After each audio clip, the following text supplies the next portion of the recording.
Hola, ¿qué tal amigas y amigos? Gracias por estar allí, gracias por acompañarnos. Estamos en otra entrega de 2020 Personal y en esta oportunidad vamos a conversar con un joven que viene del movimiento estudiantil y terminó en las mazmorras del SEBIN, pero ya por fortuna hace unos pocos meses está en la calle. Con él vamos a conversar el día de hoy y le damos la bienvenida a John Goicoechea. ¿Cómo estás, Nardo? Gracias por la entrevista y por tu trabajo. No, gracias a ti por permitirme, ¿verdad?, hacerte esta entrevista. Te explico como lo hacía fuera del aire, pero siempre lo hacemos para que nuestra audiencia lo recuerde. Tenemos 20 preguntas.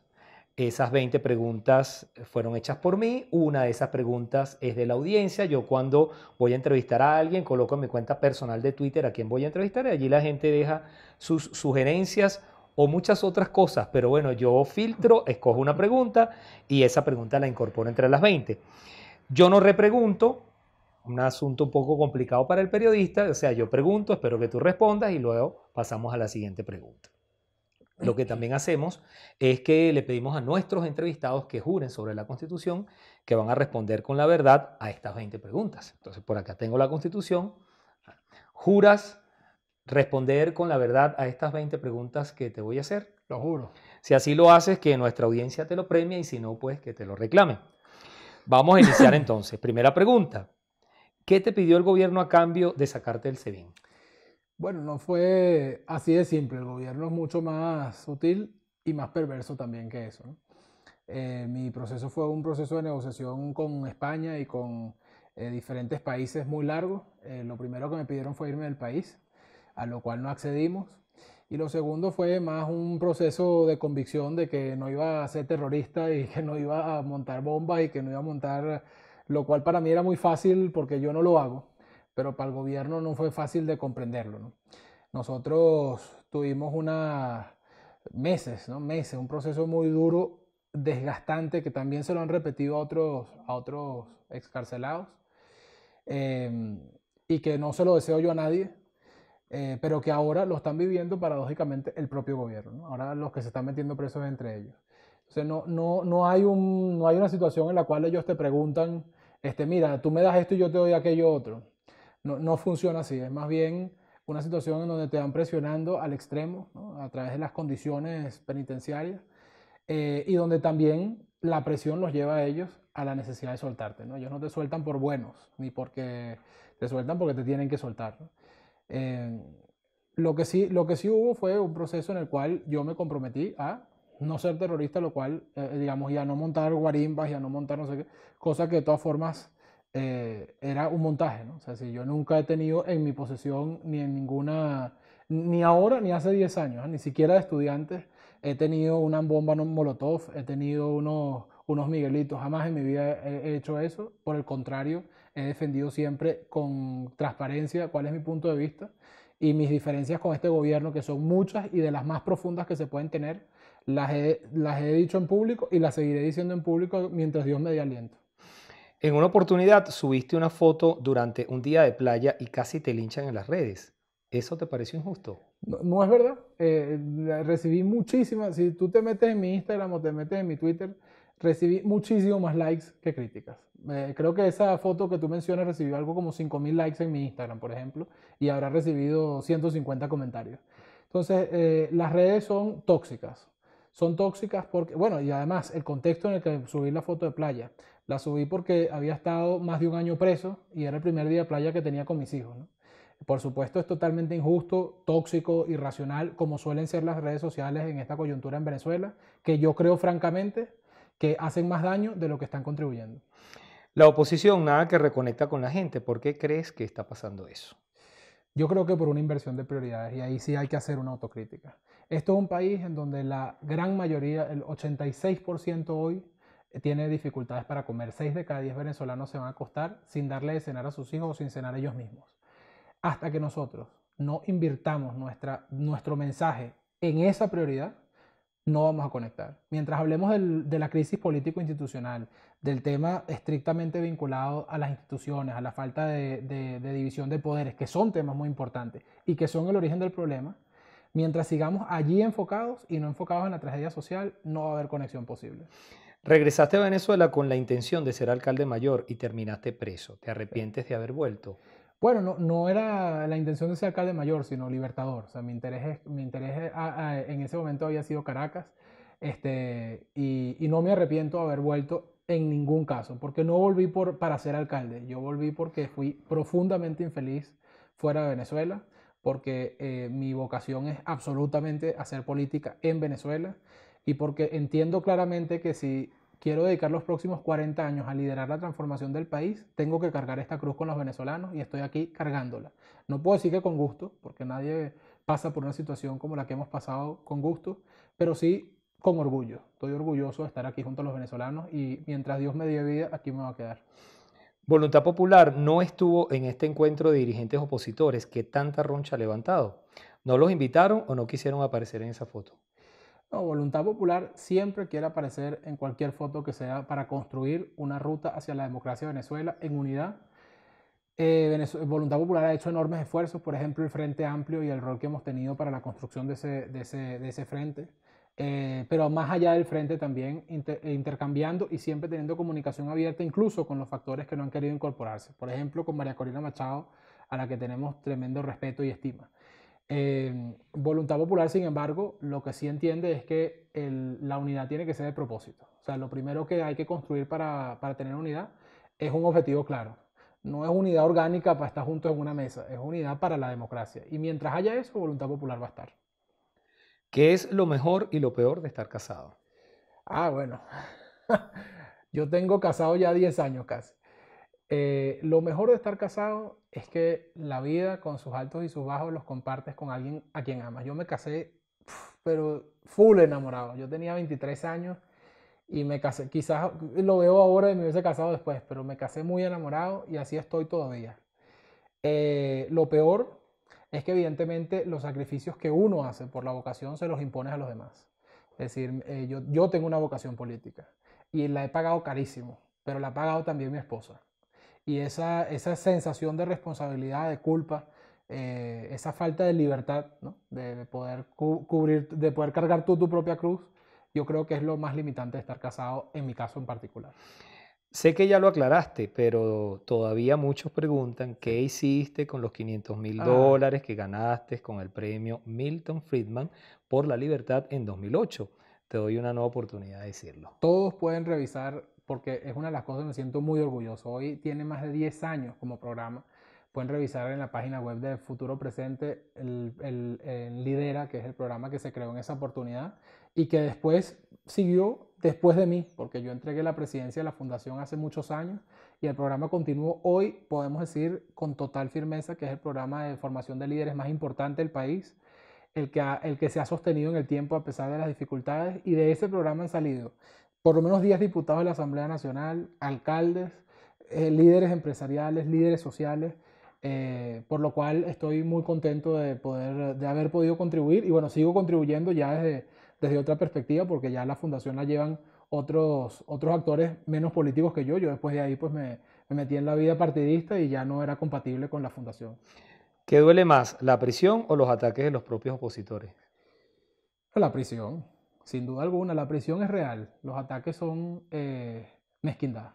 Es decir, la prisión es un dolor real, la prisión es el dolor de no tener a tus hijos, de no saber si los vas a poder criar, de ver a tu esposa cargando unas bolsas y siendo humillada para poder verte, de ver a tu mamá llorando, sin duda la prisión. Hay que saber distinguir en la vida entre los dolores reales y los dolores infligidos por el ego de otros. Si menciono a Ricardo Sánchez, ¿en qué piensas? Bueno, en tiempo pasado, ¿no? Yo nunca entendí la decisión de Ricardo Sánchez de modificar, no pensé que lo iba a hacer nunca. Para mí en ese momento Ricardo Sánchez pues era un compañero de lucha por la democracia. Eh, para mí, yo sencillamente mantengo una incomprensión total de por qué Ricardo Sánchez hizo eso. No lo entiendo. La pregunta de la audiencia, ya llegamos, es la número 10. Judith A. Durán es quien la hace, @Judith Durán. Sí. ¿Qué lo llevó a lanzarse a la alcaldía aunque la oposición manifestaba lo contrario? Mira, yo estaba convencido que si nosotros hubiésemos participado en ese proceso, hubiese habido hoy una posición mejor para enfrentar la dictadura de la que tenemos. Yo estoy convencido que si hoy tuviésemos 100 alcaldías, hubiese sido mejor que no tener ninguna. Eh, estoy convencido de que estaríamos en esta lucha todavía. Es decir, eso no iba a ser que cambiara el gobierno inmediatamente, pero hubiésemos estado en una mejor posición. Creo que hoy la situación es distinta. Creo que los procesos electorales que vienen, creo que por un tema de coherencia, ¿no? Escogimos una ruta como oposición, aunque no hubiese sido la que yo hubiese escogido en ese momento, la escogimos. Parte de estar en un equipo político es entender esa ruta. Hay argumentos totalmente de pesos para mantener la ruta que ha escogido la oposición hoy. El primero es la exclusión del propio gobierno. O sea, si nosotros quisiéramos ir a elecciones hoy, no podríamos tampoco, pues no estamos validados en el CNE. O sea, que ya es una discusión hasta bizarra. Y evidentemente, desde hace 8 meses para acá, la situación del país ha empeorado tremendamente y las condiciones electorales también. Para recuperar la ruta electoral, habría que recuperar una lucha por condiciones que hagan viable unas elecciones. Hoy no lo son, porque en unas elecciones nacionales, en este contexto, además con la inmigración forzada que ha habido, con las migraciones del padrón electoral y con el descaro que ha mostrado el gobierno, si no cambian las condiciones es difícil. Pero yo sigo creyendo que hay que luchar porque haya elecciones en Venezuela, elecciones libres, eso sí, ¿no? Para prestarse para pantomimas no, pero hay que seguir luchando, pues yo sigo creyendo en las elecciones. Apoyaste a María Corina Machado en aquellas elecciones internas que hizo la Ajá. oposición para escoger un candidato presidencial. ¿Por qué te desmarcaste de ella? No me desmarqué de María Corina. Bueno, no vas a encontrar a nadie en Venezuela que hable mejor de María Corina que yo. Yo a María Corina le tengo un enorme aprecio. Creo que es una persona valiosísima para Venezuela y para el futuro, para la reconstrucción. Sin embargo, yo creo que María Corina, o mejor dicho, yo apoyé a María Corina como persona en un momento en que era individual, en que era independiente, ya no había formado su partido. Yo me siento dentro de la estructura de Voluntad Popular mucho más cómodo. Allí están las personas con las que yo he hecho política por muchos años. Hay una hermandad, hay una afinidad ideológica, hay una afinidad de procedimientos que no siento en la organización de María Corina, ¿no? Que en ese momento en que yo la apoyé no existía. Como papá, ¿cuál quieres sea tu legado? Yo quisiera dejarle a mis hijos dos cosas. Uno, que sean buenos seres humanos, que yo creo que al final es el mayor valor que uno puede tener. Y dos, que sean felices en lo que sea. A mí me encantaría que mis hijos dijeran, mi papá me apoyó. Eso es lo que yo quiero dejarle a mis hijos. ¿Qué diferencia hay entre militar en Primero Justicia y militar en Voluntad Popular? Bueno, son partidos muy distintos. Voluntad Popular es un partido conservador. Yo diría que es el partido conservador de Venezuela. Eso no lo digo de forma peyorativa. Eso es un espacio político válido aquí en todas partes del mundo. En cambio, Voluntad Popular, yo me siento mucho más identificado porque es un partido, digamos, más de centro. Es un partido con una visión más moderna sobre temas sociales de actualidad. Nosotros, no solamente sobre el tema económico, sino también en temas como la protección de los derechos de todos en igualdad de condiciones. Nosotros tenemos una visión distinta sobre el tema de los subsidios, sobre el tema de cómo paliar las diferencias sociales que hay en el país y yo me siento más identificado en ese sentido, ¿no? ¿Para ti Luisa Ortega se ha reivindicado? Mira, yo tengo por cierto que yo no voy a perseguir gente. Si Luis Ortega tiene una responsabilidad penal que afrontar por sus acciones en el pasado, yo espero que ella pueda enfrentar un juicio justo en el futuro. Yo no la voy a perseguir. Sí, yo no voy a estar allí, yo no soy fiscal del Ministerio Público, no es mi labor es la reconstrucción del país. Yo creo que en Venezuela tiene que haber necesariamente un proceso de encuentro con aquellas personas que fueron chavistas y que ya no lo son. Aquellos que han estado incursos en violación de derechos humanos deben ir a juicios justos y tener el derecho a la defensa. Pero lo que no puede haber en Venezuela nunca más es venganza como la que nosotros recibimos. O sea, a mí me metieron preso, me sembraron un material que yo no tenía para poder mantenerme en prisión. Eso nunca lo haría. Ni a Luis Ortega ni a ningún otro.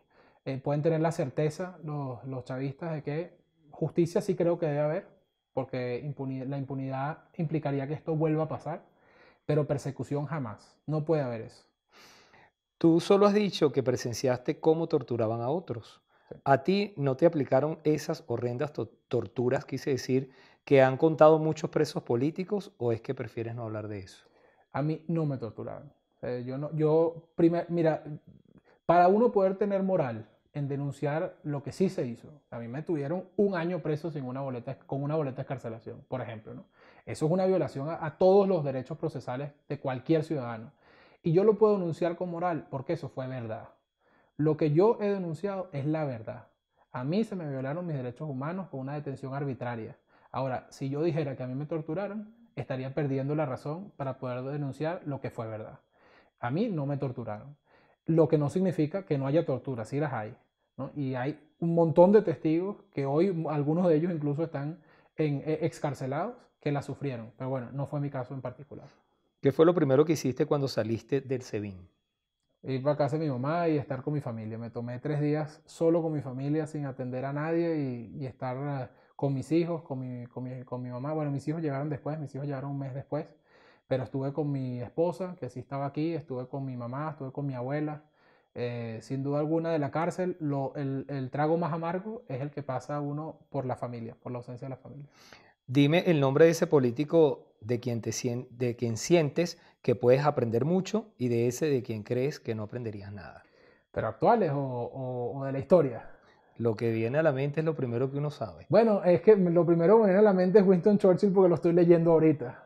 De verdad un politicazo y creo que a la situación venezolana aplica tremendamente, sobre todo por la rectitud que tuvo en los momentos en donde no había esperanza, ¿no? Eso es un político así. Y el otro me lo guardo.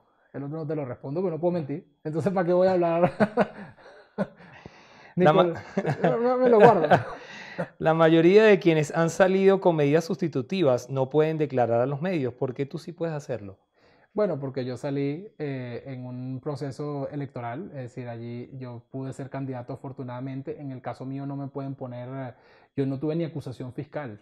Yo tenía boleta de excarcelación desde los 2 meses, entonces no se justifica de ninguna manera que pueda tener una prohibición. En mi caso, como te digo, ni siquiera hubo una acusación de un fiscal. Yo estuve preso totalmente ilegítimamente, ¿no? Entonces, no se justifica ninguna manera en la cual me puedan impedir hablar. Sin embargo, bueno, tengo las mismas limitaciones que tienen todos los venezolanos de hablar. Si yo dijera, yo no puedo acudir a la televisión nacional abierta a decir todo lo que vi. Probablemente si yo dijera todo lo que vi, vuelvo ahí preso, ¿no? Entonces, tengo las limitaciones que tiene este país. Vivimos en una cárcel más grande, ¿no? Más grande y mucho mejor que el SEBIN, sin duda alguna. Aprovechando ese mismo tema, ¿en qué estatus está tu caso en los tribunales? En el mismo caso, en el mismo estatus, no se ha movido nada, porque como te digo, no se puede mover nada. Yo no tengo ni siquiera una acusación fiscal. Consecuencia, me tengo que presentar, tengo prohibición de salir del país por nada. Es algo insólito. Llegamos a la última pregunta. En 2017 escribiste que lamentabas no estar en el cumpleaños número 5 de tu hija Donatella. Sí. Este 2018 sí pudiste. ¿Qué aprovechaste a hacer? La abracé, la quise todo lo que pude, hice que se sintiera lo más feliz que puede y agradecí a Dios mucho, muchísimo, porque uno, aún en las peores circunstancias, puede encontrar momentos de felicidad y yo creo que a los venezolanos ese sería un mensaje final. Este es lo peor momento de nuestra historia, pero aún en eso, aún en este momento nosotros estamos vivos, somos venezolanos, amamos, queremos. Y yo creo que en la medida en que le dediquemos más energía a eso, vamos a poder transformar también la energía de Venezuela. Bueno, John, muchísimas gracias. Gracias a ti. Gracias.